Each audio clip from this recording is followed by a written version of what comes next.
Boa tarde a todos. Sejam bem-vindos ao novo painel mais um painel de gestão administrativa e contábil. Nós temos aqui os dois palestrantes, a Diana Vaz de Lima, professora da UNB, o Tony Gonçalves Guimarães, que dispensa muita apresentação, né?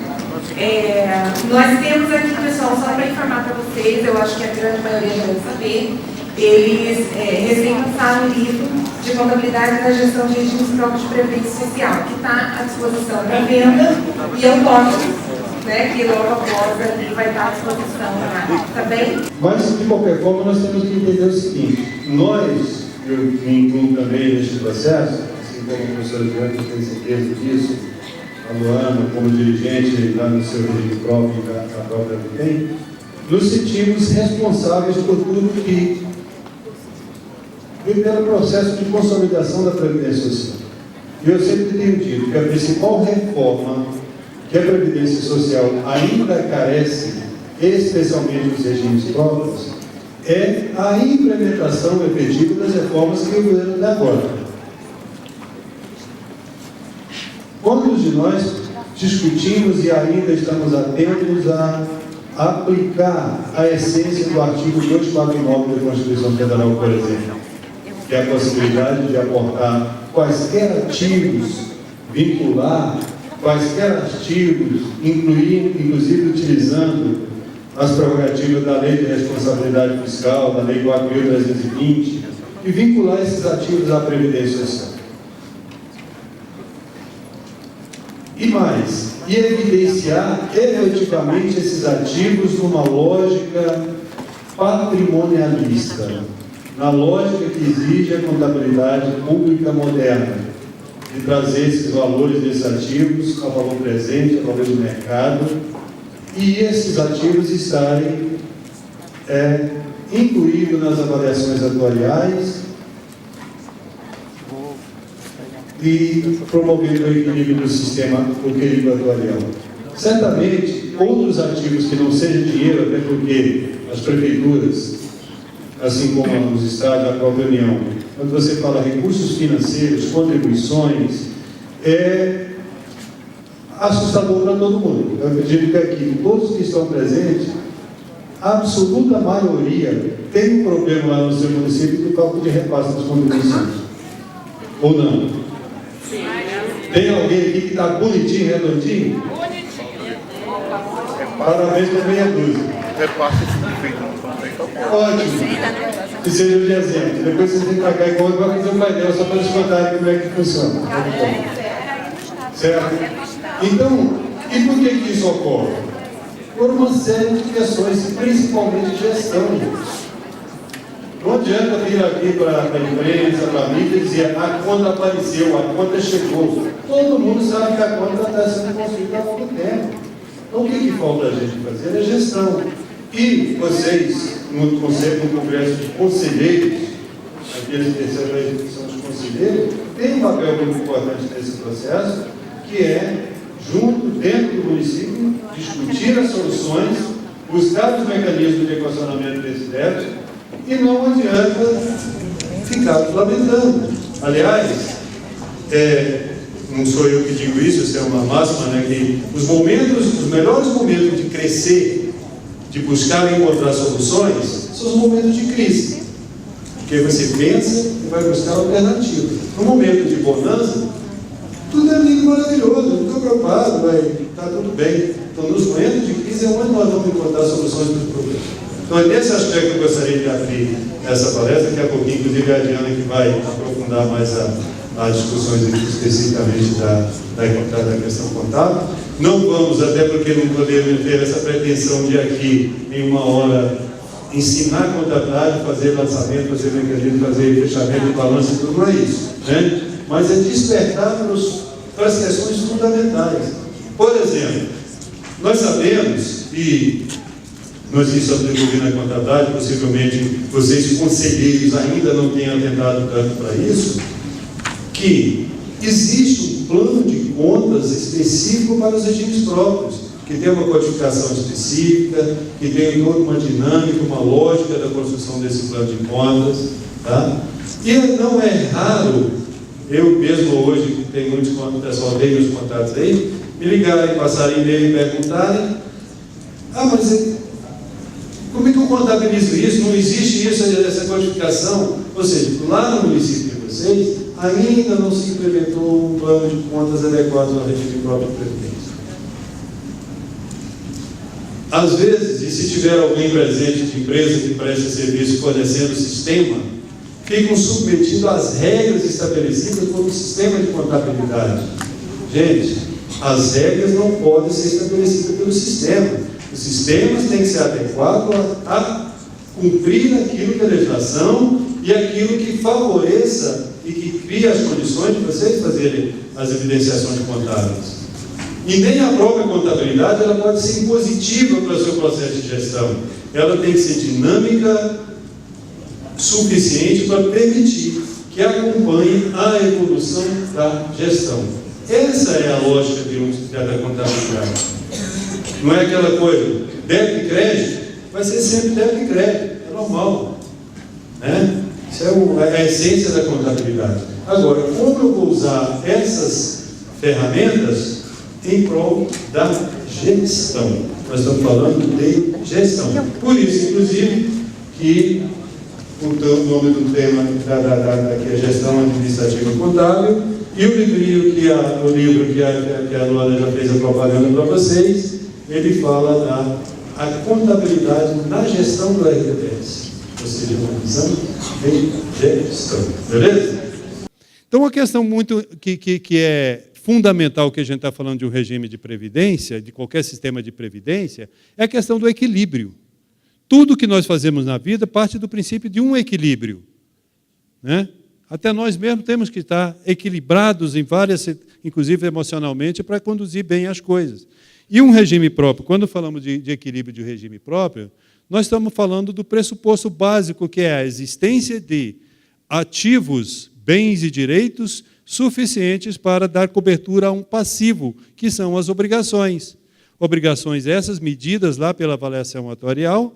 A partir do momento que você sabe o tamanho da obrigação de um sistema de previdência, inclusive hoje pela manhã parece que vocês tiveram uma palestra falando aqui de equilíbrio, enfim, né, os fundamentos sobre isso, você vai buscar as fontes de financiamento para promover esse equilíbrio.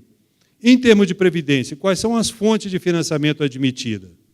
Primeiro, a contribuição, que tem contribuição mínima exigida pela legislação. Além das contribuições, vocês podem ter quaisquer outros ativos. Imóveis, recebíveis, títulos.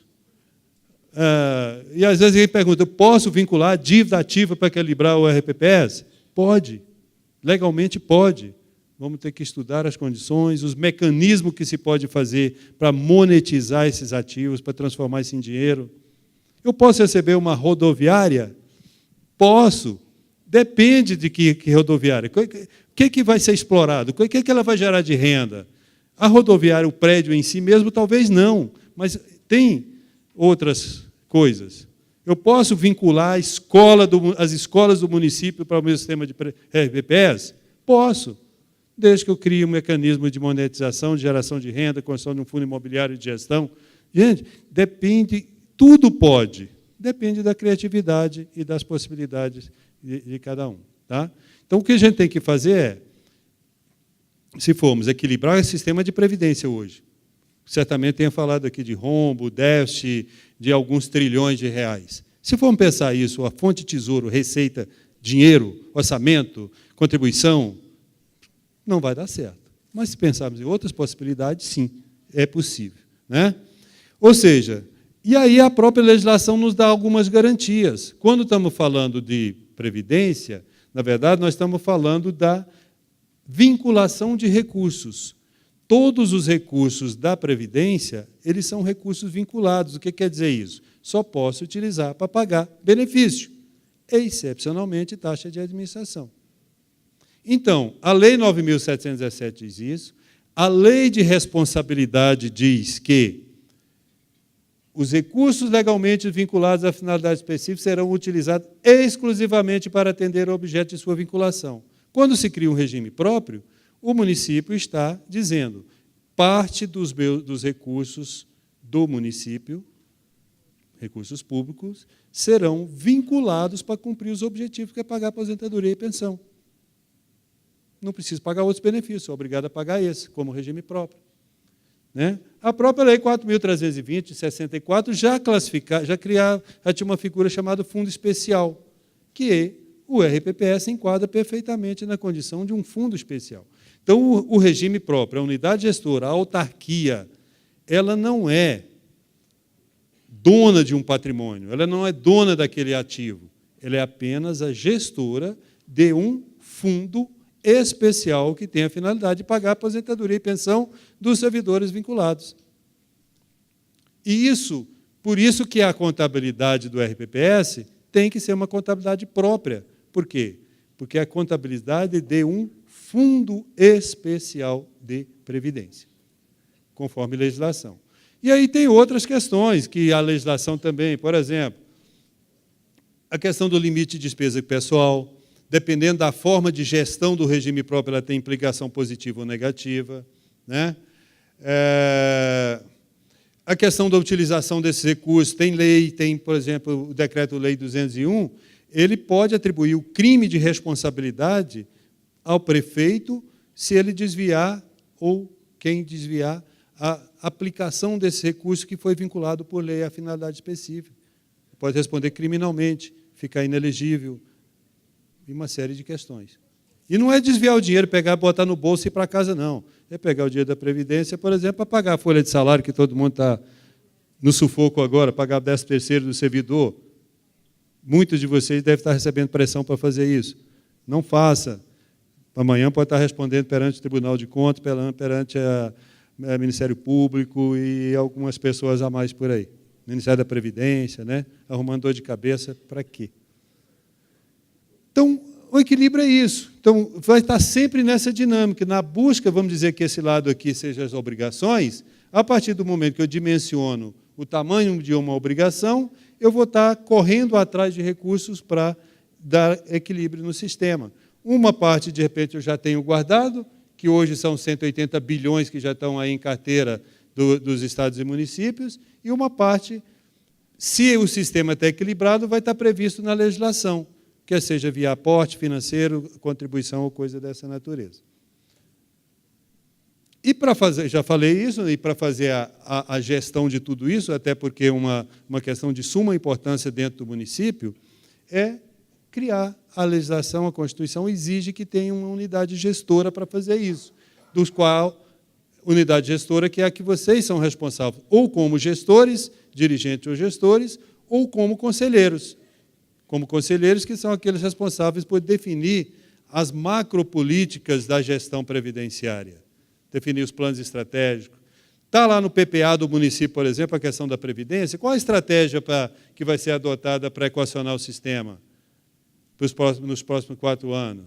Qual é a estratégia de capacitação dos gestores, de qualificação, enfim, de implementação dos sistemas, da contabilidade? Tudo isso pode estar previsto lá, né? E isso os conselhos têm essa responsabilidade. Então, essa unidade gestora pode ser apenas um fundo especial, sem personalidade jurídica, continua sendo um fundo de previdência, por isso que tem que ter o CNPJ próprio. Pode ser uma autarquia, que seja essa unidade administrativa, né, que tem as suas características próprias de autarquia, assim como uma fundação. O que importa é que, em termos de gestão, e em termos de você fazer a evidenciação patrimonial deste fundo de previdência, esse fundo especial, tem uma estrutura contábil própria para isso.